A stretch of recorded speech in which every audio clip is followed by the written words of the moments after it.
Well, it seems that the Archbishop of Canterbury is shocked at the reaction to his verbal suicide bomb. He received quite a lot of abuse. One person even called him a Judas, which I thought was a little unfair. I mean, what did Judas ever do to deserve that kind of abuse? Yes, okay, he betrayed Jesus, but the Christian Church has betrayed him every day for the last 2,000 years, and nobody seems to care about that.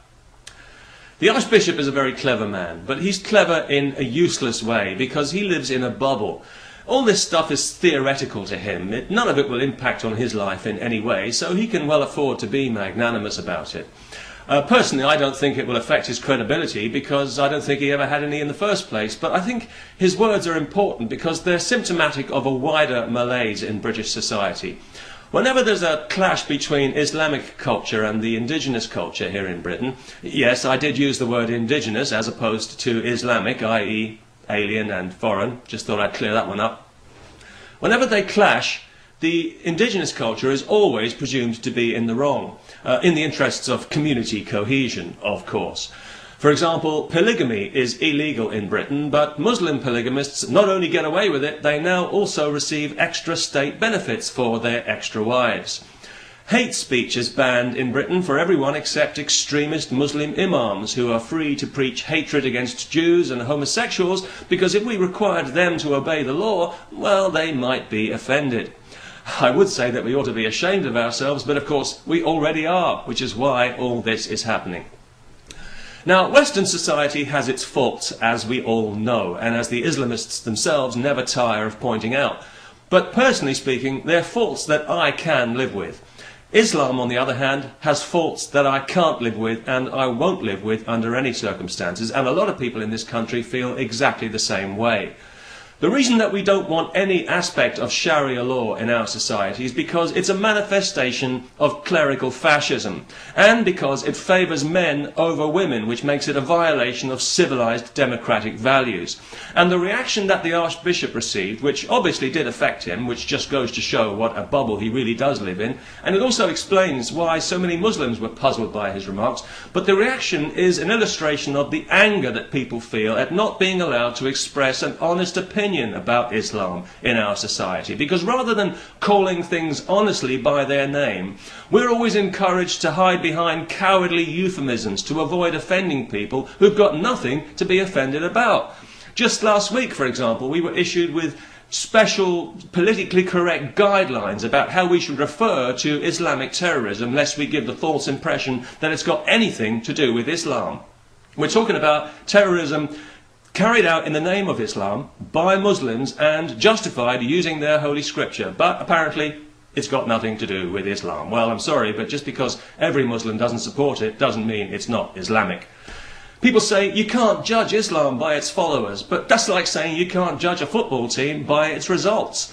Islam is its followers. Because there's no central authority, the Quran is open to interpretation by men who, being human, will always interpret to suit their own cultural prejudices. So Islam is its followers. It's a representation of how they interpret their holy book, and therefore the only way it can be judged is by their behaviour.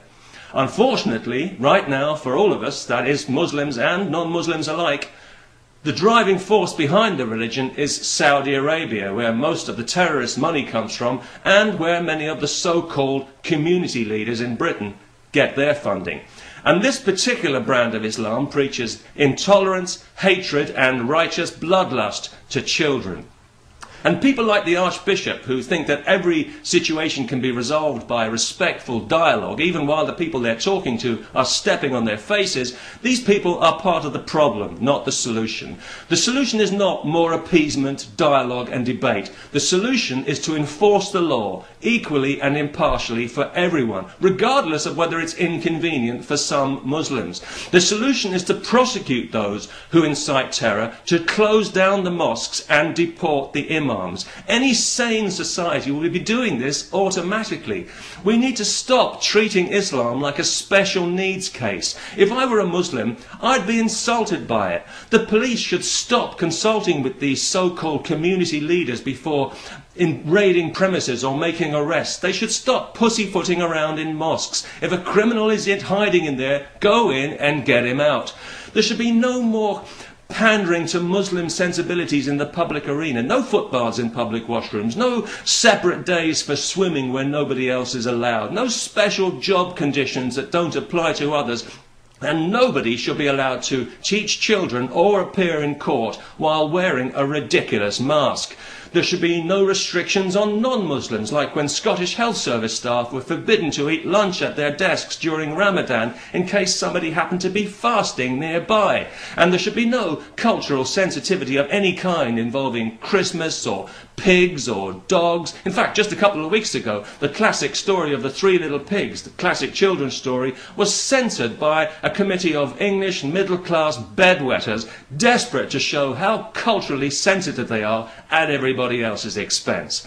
And it's a classic story. We all know the story, I'm sure. The Three Little Pigs, they're building their houses, aren't they? One of brick, one of wood, and with a naivety that would embarrass even a dhimmi archbishop, one of straw. And we all know what happens. The big bad wolf comes along and blows down the first two houses, but he can't blow down the brick one, so he flies an aeroplane into it and blames the Jews. Isn't that it? No? Gosh, you know, it's so long since I read that story, I guess I'll have to go back and read it again. That's if I can find a copy that hasn't been pulped in the interests of community cohesion. Peace to everyone, especially to all those Muslims who are as embarrassed as I am by this cloistered, bubble-headed fool of an archbishop.